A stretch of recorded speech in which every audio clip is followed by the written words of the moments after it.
트럼프 대통령이 이란 내에 있는 반정부 군사 세력들한테 무기를 지원하겠다. 그러니까 만약에 진짜 결정이 되면 우크라이나 러시아 전쟁처럼 장기화된다는 거예요. 이게에서의 모든 경제적 핵심 포인트는 원유가 되는 거죠. 결국에 우리는 이제 물동량, 운송에 대한 리스크가 큰 거죠.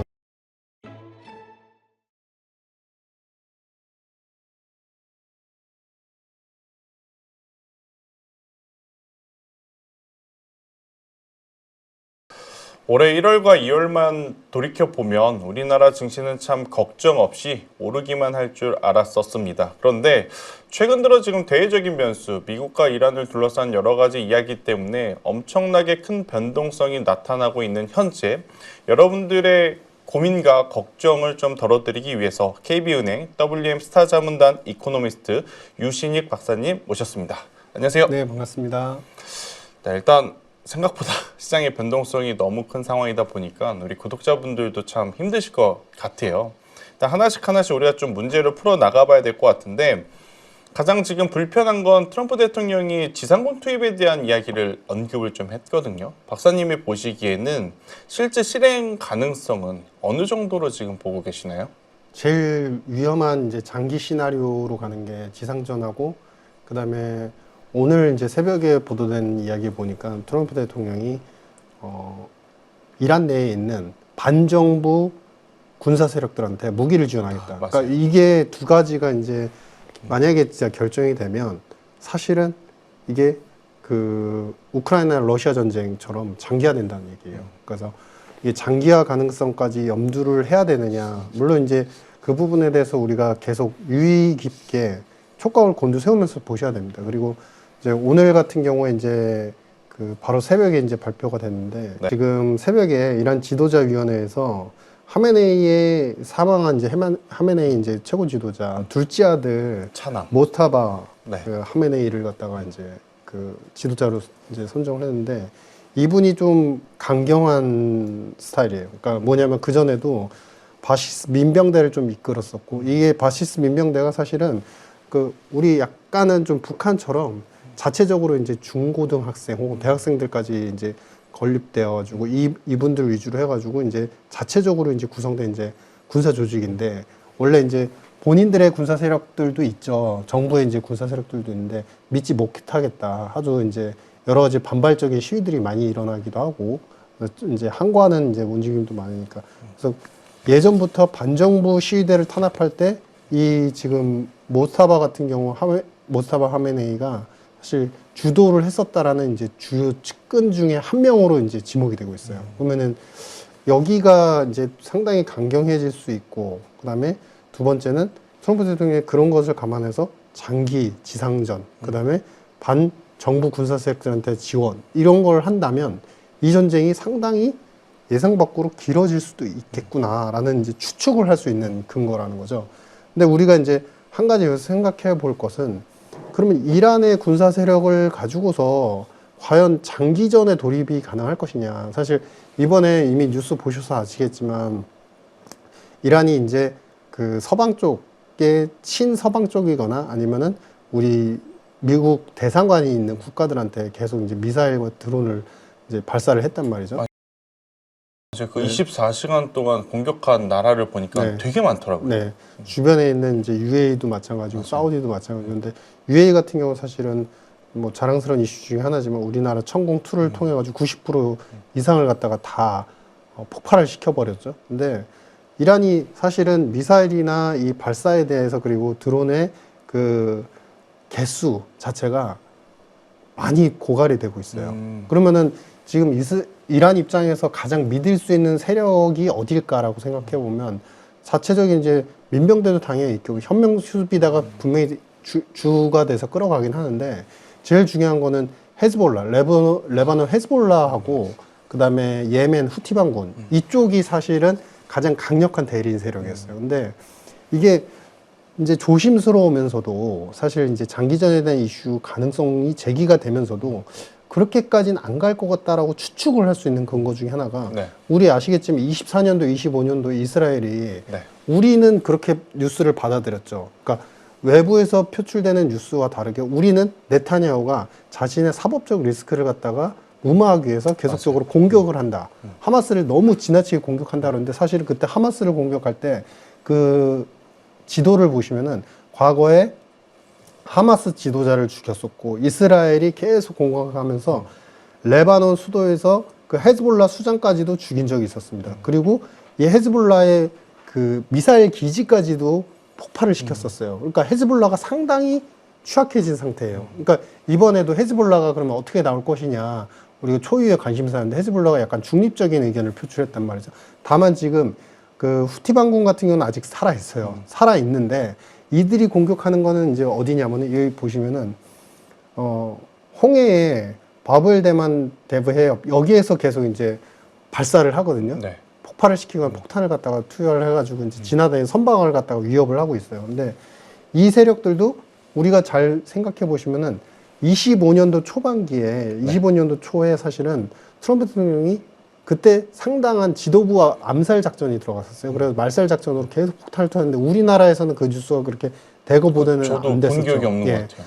그 예멘에 이제 후티 반군에서 계속 공격을 하면서 아기축이다, 아기축 하면서 25년도, 작년도에 이제 취임한 직후에 사실 약간은 좀 노이즈 작게 지나가긴 했는데 거의 3, 4개월 동안 계속 공격을 했었습니다. 그래가지고 그 당시에도 이제 후티 반군 같은 경우는 상당히 전력 자체가, 지도부 사령관 자체가 상당히 전멸이 된, 그러니까 그 전쟁에 대한 어떤 전략적 방향 자체를 갖다가 좀 지시하기 힘든 그런 이제 국면이고, 그러니까 이 전체적인 조합을 보면은 분명히 이번에 이제 그 차남이 이번에 이제 새로운 지도자가 됐으니까, 하메네이 차남이 지도자가 됐으니까 분명히 강경한 자세는 유지를 할 것 같아요. 협상에 있어서 강경한 자세와, 근데 두 번째 실제 전투 상태에서의 강경한 자세는 또 다르다는 거죠. 왜냐면은 이미 지금 이거 보셔서 아시지만 호르무즈 해협에서 우리나라에서는 사실상 공세다라고 이야기를 하고 있는데 네. 정확히 말하면 이 호르무즈 해협을 갖다가 이용하는 이용료에 대해서는 아직도 지금 징수를 하고 있어요. 징수를 하면서 사실은 타격을 하고 있는 거고, 공격을 하면서 우리가 선박이 지금 7개, 8개 가량이 이제 공격을 당했는데, 그래서 지금 우회를 많이 하고 있죠. 그러니까 네. 대체 경로가 아프리카 희망봉이라고 그래가지고, 사실 아시아나 유럽 해상물류 경로로는 이제 이렇게 우회를 하고 있는데, 이 우회하게 되면 시간이 더 많이 걸리죠. 그러니까 시간, 비용. 예, 2일에서 4일 정도 더 걸리는 걸로 이제 추측이 되는데, 그러니까 이렇게 우회를 하고 있고 여기서는 공격을 하고 있고 계속 이제 위협을 하고 있는데 사실은 완전한 봉쇄는 또 불가능해요. 왜냐하면 차기 지도부가 이제 건립이 됐잖아요. 그럼 차기 지도부가 끌어가려면 사실은 결국에는 이 민병대하고 그다음에 그 우리 이제 혁명수비대, 이 혁명수비대가 결국에는 모두 이제 재원을 갖고 전쟁에 물자 투입을 해야 되는데, 이란은 아시는 것처럼 그동안의 경제가 그 제재 때문에 사실상 거의 날아갔기 때문에, 그 전에 이제 사망하신 이제 하메네이 때도 이 호르무즈 해협 자체를 갖다가 작년도에 나탄즈와 포르다우에 폭탄을 갖다가 폭탄을 이제 투하하면서 그 핵 관련된 시설물을 완전히 파괴했는데, 그때도 호르무즈 해협을 봉쇄한다라고 혁명수비대는 굉장히 강력한 발언을 했다가, 그래도 징수는 계속했구나. 그렇죠, 고려 중이다라고 이야기를 약간 톤을 바꾸더니 스리슬쩍 그냥 사라졌던 거예요. 그러니까 지금 이란은 아무래도 이제 경기 쇠퇴한 지가 오래돼서 네네. 뭔가 돈을 벌어들일 수단이 네. 이 호르무즈 해협 하나이다 보니까 여기에 지금 목숨을 걸고 있는 상황. 그렇죠. 그런데 그 주변 국가에 후티 반군도 있어야 되고 헤즈볼라도 있어야 되고, 그러니까 밸런스가 좀 깨진 거죠. 어떻게 그렇죠, 보면. 맞습니다. 네. 그러니까 어느 한쪽이 뭐 압도적으로 강한 것도 아니고 지금 세 단체 모두 지금 약하다 보니까 우리가 우려하는 장기전은 생각보다 조금 어렵지 않을까, 이렇게 네. 추측들을 할 수 있다는 거죠. 그렇죠. 그러니까 이게 장기화가 된다고 전제를 우리가 깔고 가려면은 네. 사실은 이제 이거는 시아파 국가들이 예전처럼 이제 당연히 이제 헤즈볼라뿐만 아니라 이제 후티 반군까지도 가세를 하고 전반적으로 이게 종교적인 이제 파급 효과, 시아파들이 이제 그게 뭉치면서 어렵더라고요. 이제 시리아, 레바논, 예멘이 다 이제 전체적으로 이제 합심을 해서 결집을 해야 되는데, 아시는 것처럼 시리아는 지난번 트럼프 일기 때 대규모 폭격을 한 다음에 시리아 정부 이제 정책 스탠스 자체가 굉장한 강한 반미에서 그렇다고 완전히 친미로 돌아선 건 아니에요. 완전히 맞아요. 100%는 아니에요. 왜냐면 종교적 특성이 있기 때문에. 근데 약간 애매한 위치로 변했어요. 그래서 이쪽 관련돼서는 이제 1기 때는 우리가 이제 사우디하고 UAE, 아랍에미레이트가 이제 대리인 세력이 되고, 그 다음에 미국이 직접 제한적인 폭격을 하고 공격을 하면서 이제 어느 정도 말살을 시켰었는데, 이번 같은 경우는 이미 트럼프 대통령이 취임하기 전부터 이스라엘이 사실 대리인 역할을 이미 해왔었고, 대리인 역할을 하면서 아까 말씀드린 것처럼 헤즈볼라에 대해서 미사일 기지라든지 여러 가지 이제 수뇌부를 갖다가 계속 공격을 하면서 말살 작전에 들어왔었던 거죠. 그러니까 하마스도 상당히 중요한 세력 중에 하나였는데, 하마스는 거의 다 지금 붕괴되다시피 한 상황이니까. 그러니까 이쪽은 이란은 뭉치려고 하고 싸우려고 해도 돈도 부족하고 재원도 부족하고 뭉쳐질 만한 명분이 네, 명분도 없고 지금 어떤 상황이냐면 각자 도생이 돼버린 거예요. 각자 도생은 흩어져 있는 상태이고, 다만 이제 국가적인, 그 전에 이제 우리 최고 지도자 회의에서 계속 갖고 있는 이 이란에 대한 어떤 강한 이제 로열티들, 이런 이제 원래의 지도자, 그 종교 지도자 세력들, 이 세력들 같은 경우는 울분을 토하지 못하고 울분을 참지 못하는 그런 상황이 있었는데, 근데 중요한 거는 협상에 있어서 사실 이들이 갖고 있는 카드도 거의 없다.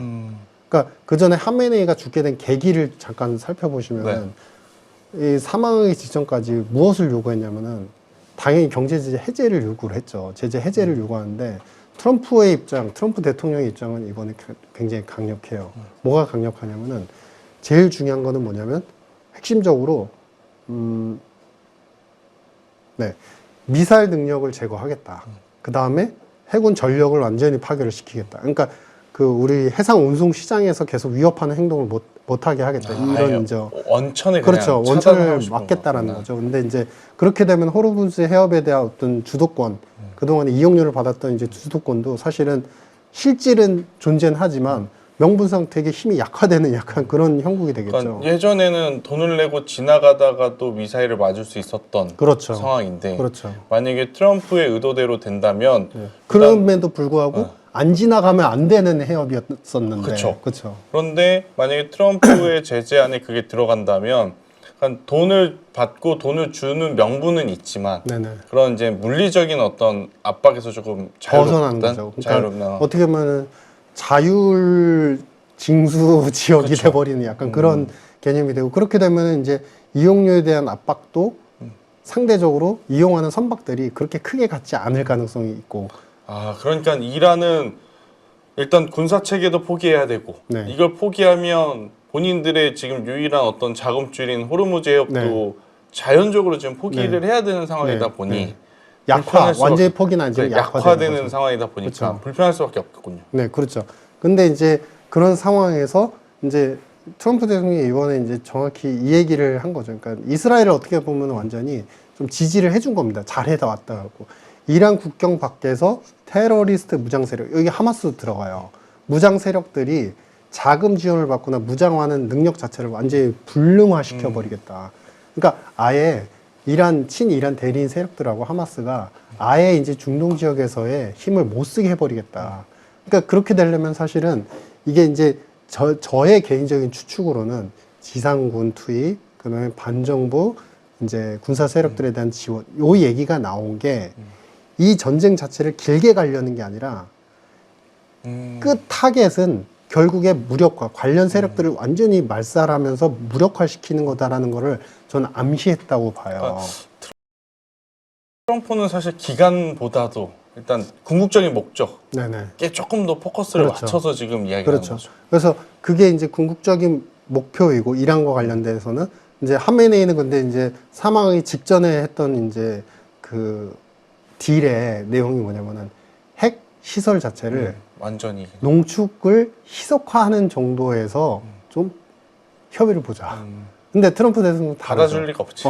핵 시설물과 핵 물질 자체를 완전 반납을 해라라는 거고, 여긴 희석화 얘기를 하고. 그러니까 사실은 서로 양립 불가능한 상황이었기 때문에 타격을 할 수밖에 없었고. 그래서 저는 이제 어떻게든 이제 이 지도부를 갖다가 새로운 이제 지도부로 구성을 하겠다는 생각을 했어요. 왜냐하면 이게 이란이 체계급이 다르다고는 하지만 베네수엘라의 어떻게 보면 미국 입장에서 베네수엘라의 연장선이라고 봐요. 왜냐면은 우리가 트럼프 대통령 입장에서 보시면은 결국에 지금 베네수엘라 신정부 구성한다면 미국 주도로 중진리를 갖다가 미국 위주로 이제 가져가겠다라고 선언을 했잖아요. 맞아요. 그러면은 그 다음이 뭐냐면은 그 결국에 이제 이란이 되는 거죠. 이란을 통해 가지고 가져오게 하겠다라는 것인데 제일 중요한 건 뭐냐면은 그 다음 타자가 누굴까 생각해 보시면 러시아예요, 사실은. 그러면 베네수엘라와 이란을 잡으면서 중동을 해결하고 네. 지금 어떻게 보면 자연스럽게 중국도 압박하고 있는 거잖아요. 그렇죠. 여기에서의 모든 경제적 핵심 포인트는 원유가 되는 거죠. 원유. 그러니까 원유에 대해서 사실 이제 이란 같은 경우는 거의 중국에 공급하는 그 비율 자체가 거의 70% 80% 굉장히 육박을 많더라고요. 하는데 그 저기 베네수엘라도 마찬가지였죠.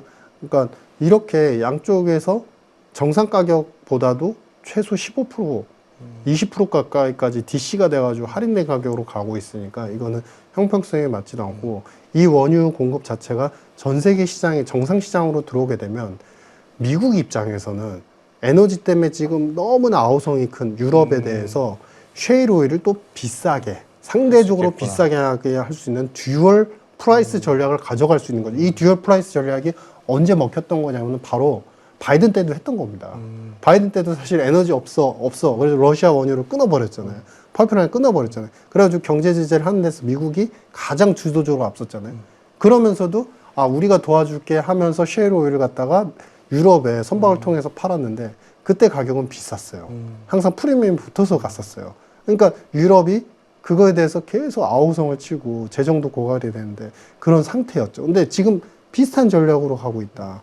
그래서 이번 같은 경우는 이제 특히나 우리가 주목을 하셔야 되는 게 뭐냐면은 이제 만약에 이란 다음이 어디로 가느냐 이제 그 방향점을 좀 보실 필요가 있는데 그게 러시아예요. 러시아. 근데 러시아는 이란이랑 베네수엘라랑 급이 다릅니다. 그렇죠. 핵부터 시작해서 미사일 능력부터 해서 우리가 소위 얘기하는 우주항공, 이 우주항공에 대한 어떤 미사일 발사 능력 자체도 우리 예전에 이제 80년대 이전까지 50년대에서 80년대까지 보시면은 나사가 사실은 우리 그 소련이 1957년 스푸트니크를 발사를 했는데 그걸 보고서 사실은 굉장히 많은 정찰과 정보 감시 체제를 갖추니까 그때 그 뒤에 사실은 나사 창립의 계기를 만들 정도로 소련의 그 우주항공 미사일 능력 자체는 지금은 미국인데 예. 예전에는 소련부터 그렇죠. 굉장히 능력 자체가 굉장히 출중했다는 거죠. 근데 만약에 이 국가가 당연히 원유도 갖고 있고 원유도 지금 중국한테 싸게 팔고 있잖아요. 근데 당연히 우주항공에 대한 기술도 상당하고 그다음에 미사일 발사 능력도 있고 실전 지금 경험치도 있잖아요. 그렇죠. 이런 국가가 계속 중국에게만 붙어 있으면 미국 입장에서는 아주 불편할 수밖에 없어요. 당연하죠. 그러면은 이거를 우리가 아주 소위 얘기해서 이제 아주 쉽게 이제 재미있는 예로 들어드리면 사실은 우리가 깡패 집단이 있다고 볼게요. 깡패 집단이 있을 때 만약에 거기에 짱이 있어요. 최고 강한 사람이 있어요. 그러면은 그 사람을 먼저 공격하는 건 아니라고 봐요. 항상 밑에 있는 오른팔 왼팔 그렇죠. 오른팔 왼팔 말씀 잘하셨습니다. 오른팔 왼팔부터 하나씩 타격을 하는 거죠. 타격을 할 때 근데 어떻게 해야 되죠? 이 가장 배후 세력 중에 큰 힘을 쥐고 있는 그 사람한테 당연히 회유책을 그리고 눈치채지 못하게 해야 되죠. 그러니까 지금 전쟁을 한참 벌이고 있으면서 미중회담에 대해서 계속 회유책을 보이잖아요. 그러니까 당신하고는 싸우지 않을 거야 라는 것을 중국이 그거를 모를 리 없지만 겉으로는 계속 회유책을 보내는 시그널처럼 계속 신호를 보내고 있죠. 근데 만약에 오른팔 왼팔 우리가 이제 계속 이제 공격을 해가지고 다 상실이 됐어요. 그러면 그 다음 싸움은 어디로 갈까요? 이제 본격적인 본체로 가는 거죠. 본체 싸움이 되는 거죠. 그래서 근데 이제 그 단계로 넘어가기 전까지 러시아 같은 경우는 이번에 이제 전쟁이 터지니까 아무래도 해협을 갖다 우회하면서 계속 호르무즈 해협뿐만 아니라 다 우회를 하면서 이제 유럽 쪽으로 가는 이제 원유 같은 경우도 계속 고갈이 되고 있단 말이에요. 그러니까 사실 이번에 보셔서 아시겠지만 유럽 가스하고 유럽으로 들어가는 원유가 급등을 해버렸어요. TTF 같은 경우 유럽산 원유인지 가스 TTF 같은 경우는 거의 며칠 만에 거의 60-70%를 급등을 한 상황이에요. 그러니까 유럽이 지금 어떤 얘기가 나오냐면 이럴 바에는 우크라이나가 파이프라인을 그 파이프 배관을 열어줘가지고 러시아 원유로도 지금 공급을 받아야 되겠다. 왜냐하면 차라리 왜냐하면 지금 잘 보세요. 예전에 지금 러시아를 갖다가 제재를 할 때 보면은 러시아 제재는 제일 핵심이 뭐냐면은 유럽이 피해를 보고 있고 유럽이 피해를 볼 가능성이 있고 당장 유럽에서 유럽 근방에서 그렇죠. 전쟁이 난 거잖아요. 그게 확산될 수 그렇죠. 있으니까. 확산될 수 있으니까 유럽이 당장 피해자였던 거예요. 그래서 제재에 대한 이야기를 했고 거기에 명분을 갖춘 미국이 바이든 정부 때 제재에 대한 이유와 요소들을 갖다가 다 함께 발표를 했던 거죠. 근데 러시아까지 완전히 사실은 그때 이후로는 중국으로 완전히 편이 넘어간 상황이고 러시아가 이제 중국으로 넘어간 상황에서 사실은 더 중국 블록은 강화되어 있는 상태였었고 당연히 이제 베네수엘라나 이란도 마찬가지였지만 그러면은 근데 이제 최근까지의 러시아하고 미국하고의 협상 근황을 보시면은 만만치 않아요. 그러니까 영토뿐만 아니라 러시아 입장에서는 그동안의 제재 해제와 관련되는 부분들이 원유에 대해서 당연히 수출할 수 있는 길을 갖다가 정상 가격으로 수출할 수 있게끔 상한제를 걸어놨잖아요. 그래서 정상 가격으로 수출할 수 있는 경로를 열어달라 이런 요구도 있고 더 중요한 건 뭐냐면 이거는 그동안에 이제 러시아 관련된 뉴스 플로우에서 이제 힌트를 얻어본 건데 신기술과 관련되는 수출을 할 수 있게 해달라. 그러니까 다시 지금 사실 이제 우리 러시아 입장에서 보면은 이룰 거는 어느 정도 이룬 걸로 하고 봐요. 그러면은 경제를 완전 정상화를 시켜야 되잖아요. 그리고 우리 푸틴에 대한 지지율도 사실 상당 부분 이제 회복을 하고 굉장히 리더십에서 장기 집권에 대한 리더십에 대해서 인정을 받은 상태이고요. 그러면은 뭐냐면 이번에는 경제를 완전하게 돌리면서 자동차, 신기술, 배터리 모든 신기술 공장을 재가동시키고 싶은 욕구가 상당한 것 같아요. 근데 그러한 요구들의 패키지가 미국 입장에서는 쉽지 않은 거죠. 맞아요. 그러니까 너무 큰 패키지를 요구하고 있고 그래야지만 넘어가겠다. 그러면은 뭐냐면 미국 입장에서 이란까지는 사실 무력적으로 굉장히 강건하게 진압을 하면서 압박을 하면서 이제 정상시장, 원유시장으로의 이제 회기를 갖다가 이제 도모를 하겠지만 러시아 같은 경우는 그런 체급이 아니고 계속 하나씩 카드를 풀면서 회유를 시켜서 넘어오게 해야 된다. 그러니까 그렇기 때문에 이번에 이제 어떻게 보면 유럽에서 요구하는 차라리 러시아 원유라도 받을래. 배기 파이프라인을 좀 열어줘라는 것도 미국 입장에서는 요참에 한번 회유책을 또 던져서 러시아를 갖다가 끌어들일까?